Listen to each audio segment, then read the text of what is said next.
how are they going to get to all academies and strong multi-academy trust by 2030? I know this is a massive question, but kind of practically, how do you see it unfolding? This is definitely pure speculation. Thought I'd put you on the spot. This is what happens with no questions, so that's probably not encouraging other people to ask questions, though. I think it's a bit like a sort of funneling effect and sort of moving, and clearly we've reached a tipping point in secondaries in terms of adopting academy status, and nowhere near it in terms of on primaries. And I think I see the white paper as giving a clear steer, but we haven't had that policy steer for years. So I think it's a clear steer, and I see it planting some levers that the DfE can pull on incrementally over the next few years to try and create the momentum if it feels like it's slowing up.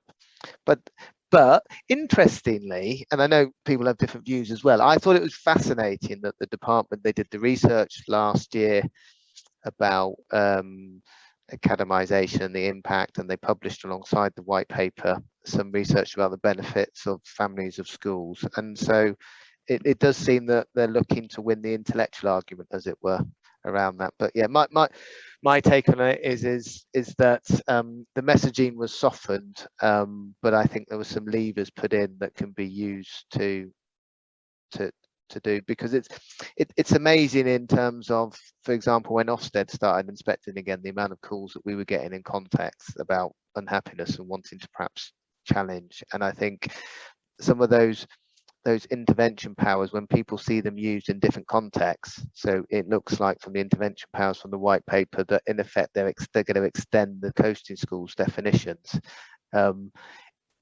I think it's looking at human behavior and sort of change management perhaps a bit, into the sense of if we expand that definition a little bit, actually it'll have a wider impact on convincing people to seriously look at it. And I think the real challenge, and this isn't me advocating it, but I think the real challenge out there is actually having the story and communicating your approach, because the reality is time is options, and the closer we get to that 2030, if you're seriously interested in developing a strong trust, your opportunities to do that are going to diminish naturally.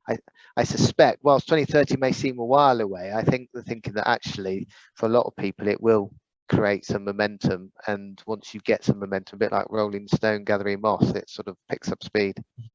Yeah, and I think there was that almost the passing of the baton to say, here you go, Matt Sector, we've set out kind of a broad outline, but there's a lot on you to become a strong trust and therefore communicate the benefits of being in your trust, and without enough of that happening, the 2030 outlook kind of objective is not going to happen. And I think that evidence piece, they was it before Christmas, there was lots of good stuff happening in the sector, but there was not enough good stuff happening in the sector, which makes sense because there are trusts, a lot of trusts to date, with the evolution of the sector, that have had to build the plane as they fly it.